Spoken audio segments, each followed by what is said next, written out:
Cheerio and welcome everybody to the first movie review of the new year!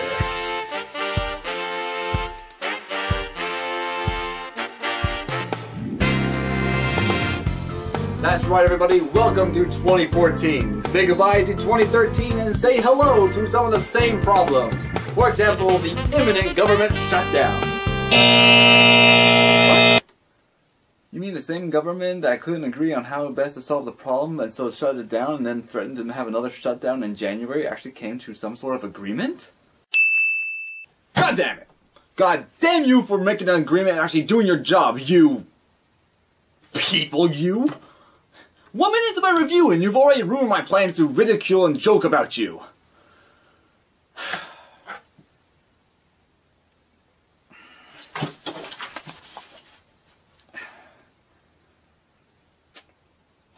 Well, I guess it's too late to go back now and change plans, so, why don't we just go ahead and make fun and ridicule the government? Even though it's actually doing its job for once. But who cares about that? We're still gonna go through with it. So, we're gonna look at a classic movie this time. Duck Soup, with the Marx Brothers at their best. That's my producer's ringtone. Oh, God. Hello, what do you want, Dudley Doolittle? Gentlemen, you cannot do your Duck Soup review. It is cancelled. What? Why? Because now that the government is working together, we don't want to cause problems and tear them apart. If we make a satirical attack against the government, it is more likely that we will have more difficulties later on. But Duck Soup is a classic movie that... I don't care. Just choose a different movie, gentlemen. Alright, a different movie.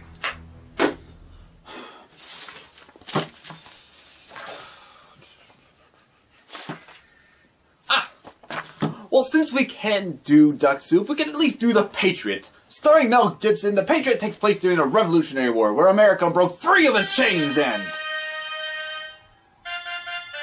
God,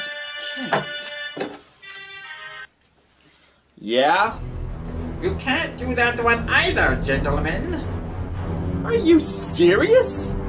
The Boston Tea Party took place in that time period, and we do not want to insult the Tea Party and make them shut down the government as a retaliatory measure.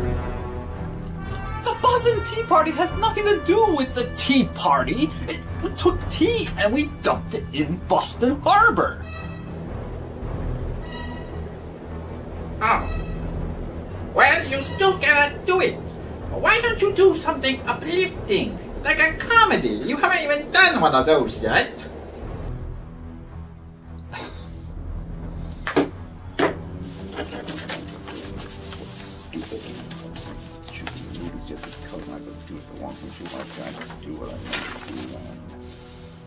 Okay, here we go. We're going to look at a comedy. A comedy called...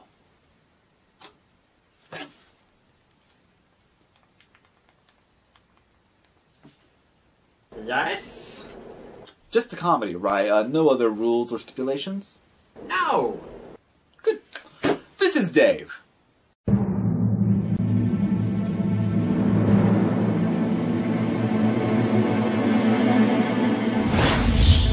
The Gentleman Voice. Critical analysis and reviews for books and movies. Tonight's feature presentation.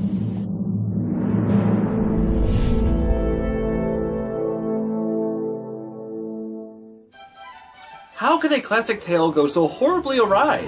You have all the openings to make a funny story about a man who trades places with the President of the United States, yet somehow this film manages to walk right past every one without fail. Sort of like our two political parties trying to reach across the aisle. I'll try not to make any more jabs at our government, but I make no promises. So instead I'll let this movie make them for me. So, let's go ahead and jump right into Dave. First off, I should mention that the director for this movie is Ivan Reitman, who also directed the comedic joy Ghostbusters. But But he's also the one who thought that a story focusing on Arnold Schwarzenegger being pregnant would be funny. So... while the credits roll, we watch Kevin Kline, playing our Commander-in-Chief, walk with his First Lady, Sigourney Weaver. They do some President and First Lady things, like pose for pictures together, wave to crowds, grab dog leashes with flourishes, and stalk off in opposite directions as soon as humanly possible. In other words, the epitome of a loving relationship. But then we meet our protagonist, Dave, who's also played by Kevin Kline. Okay, I would buy that if they were two entirely different actors who looked really similar, and they weren't just the same person, so it's exactly the same. I mean, otherwise it's just as believable as someone telling me I look like a young John Travolta.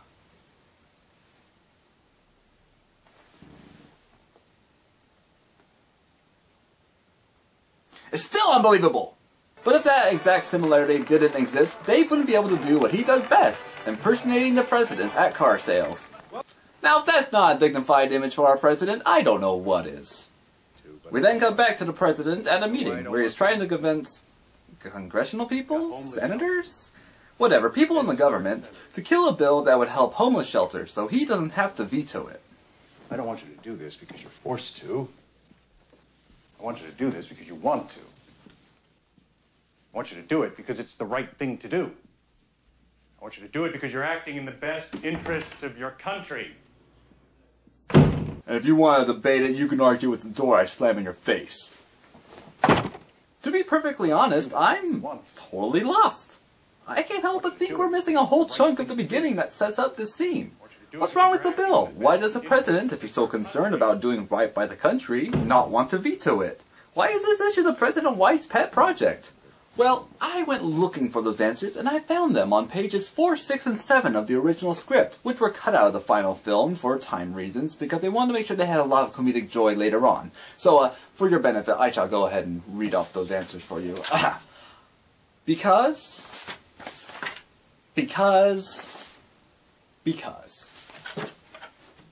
We are all so much more enlightened now, aren't we? Also, it's important to note that when Dave is not impersonating the president, he works at an unemployment agency, trying to push returning visitors onto his business-owning friends. Okay, what's up? Hey, how are you, Mabel? Hi, Jennifer. Okay, hold on. So he runs this unemployment agency to give jobs to people, but these same people keep coming back so much that he's on a first-name basis with them? Yeah, I'm beginning to think that he needs his own service more than these people. He clearly doesn't know what he's doing. It's Wednesday. Everybody works on Wednesday, okay? Maybe if you weren't trying to find us jobs, we'd be working Wednesdays. Take your car keys, you jerk! And this leads to the high dramatic moment of the movie thus far. The question that drives this entire scene. Will this woman get a job? I can't hire anybody else. I can't. Murray, just a short-term thing. Straight temp job. Please, Murray, I'll see what I can do. Dave goes home and discovers that the Secret Service, who saw him at his car sale stunt, is waiting for him. Look, I swear I thought that was a legitimate deduction. See, I do impersonation, so I use that television with my work. Mr. Kovic, we're not here about your taxes. On occasion, for security purposes, the Secret Service hires someone to double for the president. And we thought that your president impersonation would be funny enough to base a whole movie on, so get in the car. They go to the president's hotel room to make the switch and wait for the president to arrive.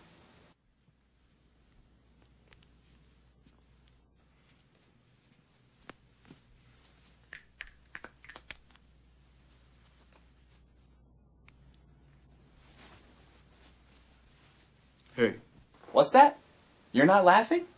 Well, clearly that's because you're not sophisticated enough to understand the genius that these writers were struck with when they wrote that pointless scene. But then the president walks in and... Jesus Christ. Am I really that fat? I guess he passes the close examination by the president, except... Just get rid of the grin. You look like a schmuck. Okay, I'll give the movie props for making me chuckle at that one joke so far. But I'm sure now that he's doubling as the president, that is going to increase. God bless you! God bless America! Wow, only 1 minute as the president, I'm already annoyed. When can we get the other one back?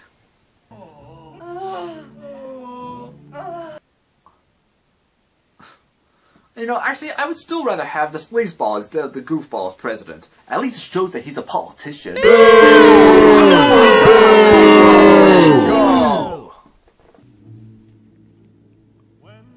Mr. President? Well, I guess you could say that he died doing what he loved.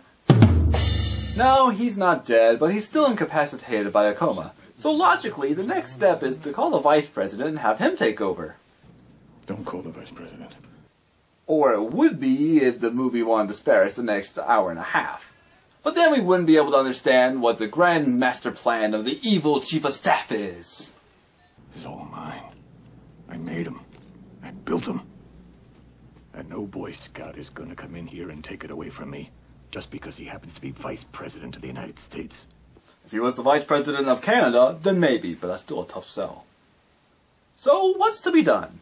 Well, why don't we call in the schmuck from earlier who couldn't even follow the simple directions given to him and expect him to cooperate fully with anything we tell him? Well, that might work, except for one thing. Anybody who went to school knows that the vice president takes over after the president! What about the vice president? See, even the schmuck knows. We didn't want to have to tell you this, Dave.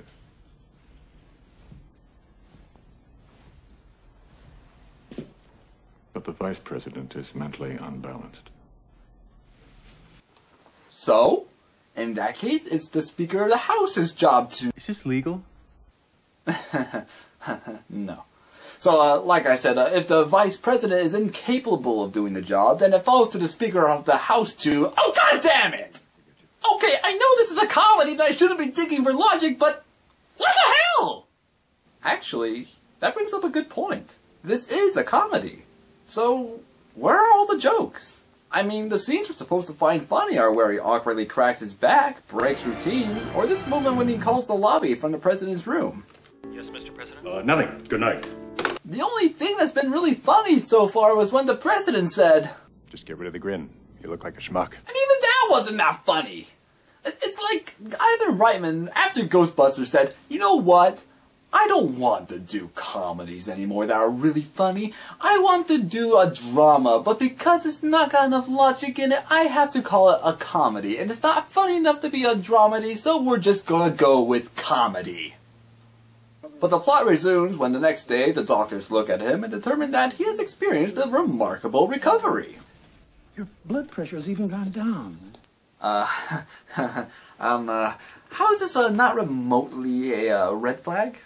So now, in order for the scheme to work, the Chief of Staff and Press Guy have to train him in all areas of the President's life, the government, and how to do a press conference.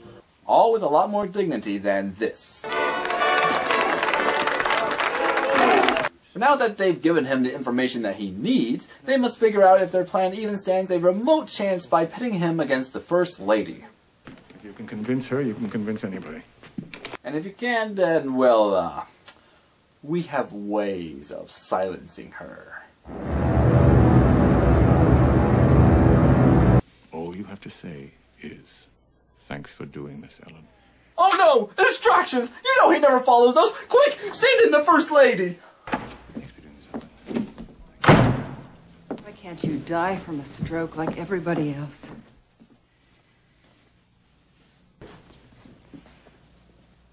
Who was she, Bill?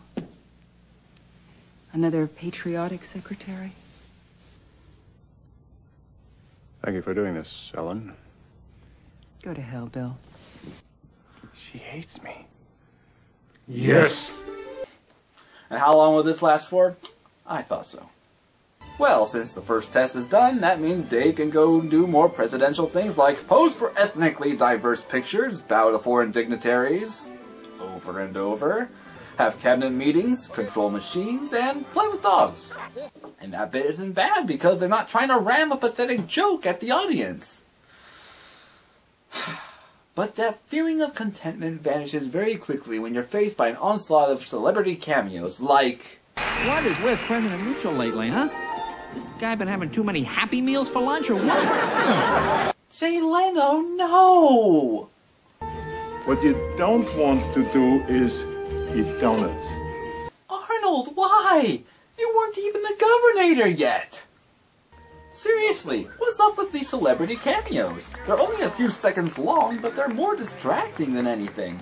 All I can ask myself is why these people needed to make a quick buck by appearing in this movie. And why stop with those cameos? Surely there were other recognizable characters you could have brought in, like Oprah, Bill Clinton, Mickey Mouse, Mario, or even the director, Ivan Reitman. Oh wait, there's still a whole hour left in the movie. Maybe they can still find a way to cram them in. There isn't any time to waste there. Anyways, sometimes Dave manages to find some downtime, where he spends it on the balcony doing... This is the guy we're supposed to like, right? Oh wait, well when you compare it to these guys who are trying to pin all the bad stuff they did on the vice president, I guess Dave is just like a teddy bear. A teddy bear who watches you creepily from a distance and probably should not be handled by small children. But distance apparently has no bearing on his habits, as Dave also has a thing for eyeing the First Lady's legs on the way to a homeless shelter. Wow, what a perv. Good morning, Mr. and Mrs. President! They're all kids. And not since Star Wars Episode 1 have I been so amazed at a character's naivete. But the big evil chief of staff does not like the homeless shelter stunt that Dave went on, so he forges the president's signature on the veto of the bill that would provide funding for the shelters. Wait, you're not going to stick to the plan of actually having Dave do everything you want? This infuriates the First Lady, and she confronts him. I can't believe you would do something like this. Not even you. But don't put on this man of the people routine and then do something like this. I don't understand. You know very well that was not a works bill that you vetoed. That would have given those children homes. Look, if there's been some mistake... There's no mistake, Bill. When you veto their funding, that's not a mistake. Well, excuse me, princess. Dave calls his two co-conspirators to figure out what's going on. We vetoed that? Dave, the budget is a very complicated thing. Even I don't understand it sometimes. Now, occasionally we have to make some cuts. And in order... But we went there. And if you can find a way to cut $650 million from the federal budget, you can keep your lousy shelters. I believe my response would be, go to hell.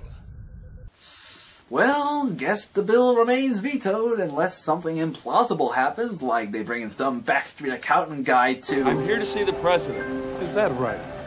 He asked me to come. They're not serious.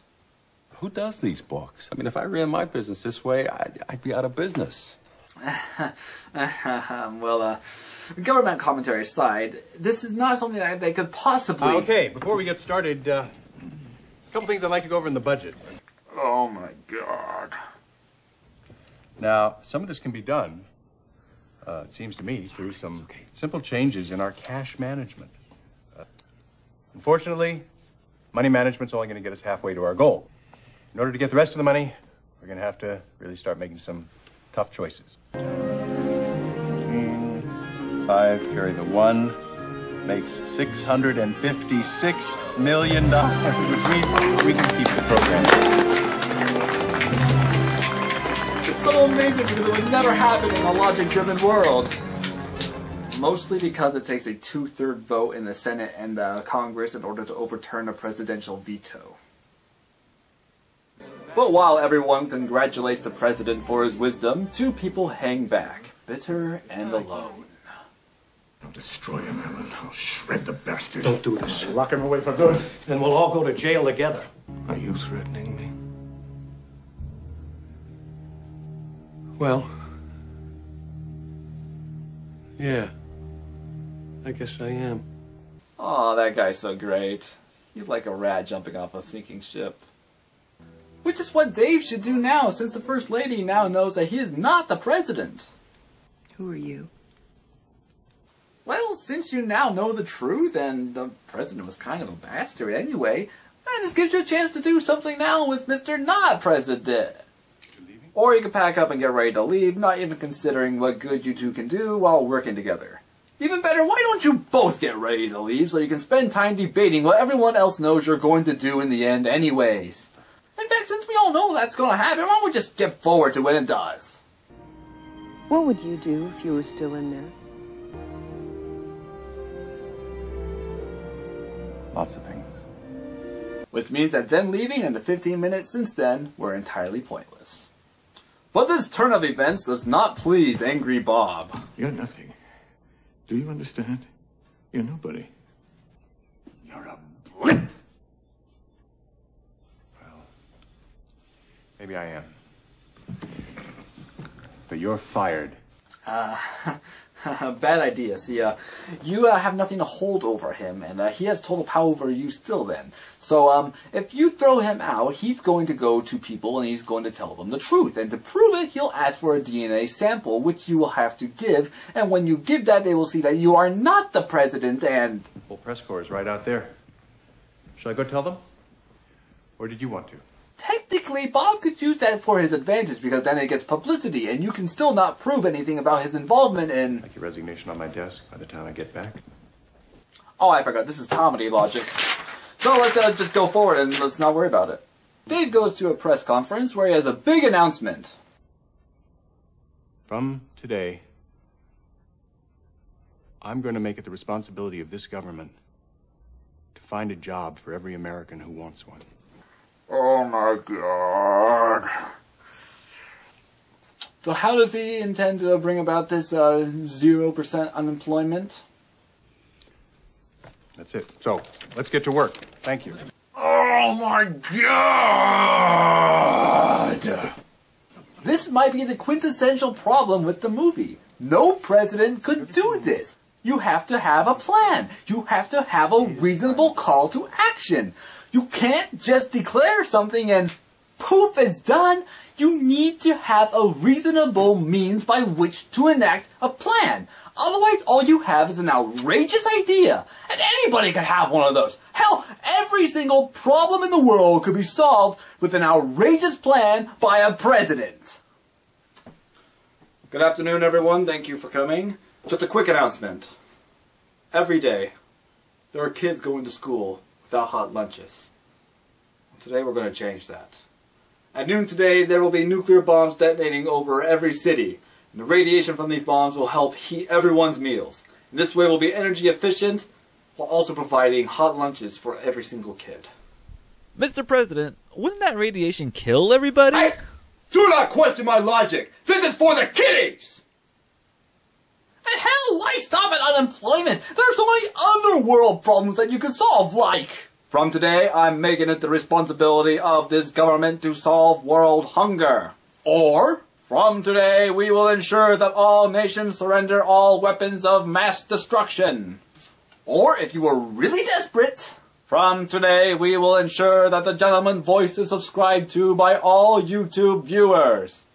Those are motions I could get behind. But even if the logic was behind this plan, what do the lawmakers think of it? I think President Mitchell's on the right track. I think putting people to work in this country is what we ought to be doing. The lights are on, but nobody's home down there. I love it. I think it's great. I want to take a look at Bill Mitchell's proposal to see how he intends to pay for it. It's a little bit like the program I presented when I ran for president 4 years ago. Okay, wait. This makes no sense. I want you to do this because you want to. If you look at the start of the movie, the president has a more Republican agenda, seeking not to increase spending for the homeless shelter bill. That's not saying that Republicans are cold, heartless misers who don't give a damn about anybody. It's just saying that they are less free with spending as Democrats are, which is not necessarily a bad thing. However, a comprehensive jobs bill is a decidedly Democrat ideal that is impossible to achieve. Given that, you'd think there'd be more suspicion from the Democrats about this plan and what a previously Republican leader's ulterior motives might be. But, according to this movie's torturous real-life cameos, and these were just a few, there were several afterwards I spared you, the final tally would be, let me see here, 3 Democrats say yes, while 1 Republican and Democrat each say no. So a bunch of Democrats supporting a Republican president. How to describe that situation? Dogs and cats living together, mass hysteria. Hey, there's a funny line from Ivan Reitman's funnier movie. Why couldn't this movie be more like that one? Moving on from that. heinous breach in logic, the Vice President, a very lucid and not at all crazy Ben Kingsley, returns from a trip to Africa, and he's none too pleased about being implicated in a corruption scandal he was not a party to. I didn't have anything to do with this First Liberty nonsense, and you know it. I don't know anything. I just stand in front of the podium and sign things that they tell me to sign. I'm an idiot. I'll take care of this. But even more terrible things are happening as Bob reveals the First Liberty scandal to be orchestrated by President Mitchell himself. What are they going to call this scandal? David Gate! That'll do it! But you know what it's also going to do? Ruin any chance you have of getting your jobs bill passed. Of course, this leads to the one person able to comment on the situation commenting on it. Jay Leno. Mitchell lately, huh? I mean, I know the president's supposed to serve 4 years, but now it looks like it may be closer to 15 to 20. I swear to God, these cameos are just too much! I mean, even if Mario, a beloved Nintendo icon, made an appearance, I'm very sure he would physically hurt me. Ow! Screw you, gentlemen. That will teach you to take my name in vain. Woohoo! Yippee! Mario wins today. Woohoo! These cameos, they just pushed me over the edge. Let's just get through this. Anyways, Dave convenes both houses of Congress to meet Bob's allegations, even as Bob has a celebratory meeting at his house to announce his plan to run for presidency. As all of you know, my former chief of staff has implicated me in a scandal involving the First Liberty Savings and Loan. Each one of these charges is absolutely true. Well, there went the last of his legitimate support. But you see, that's not the whole story. And I think each one of you is entitled to the whole truth. You're going to fess up to everything? In the form of notes, memoranda, and personal directives proving that Bob Alexander was also involved in each one of these incidents and in most cases planned them as well. Oh, that's your plan. Well, carry on then, carry on. As this evidence will prove, at no time and in no way was the Vice President involved in any of this affair. Bob just made all that up. Aw, look at the bad guy all alone. Kind of makes me sad seeing that he was actually an actual politician, and he could possibly have done a better job than this clown. I ought to be willing to give up this whole thing for something I believe in. Because if I'm not,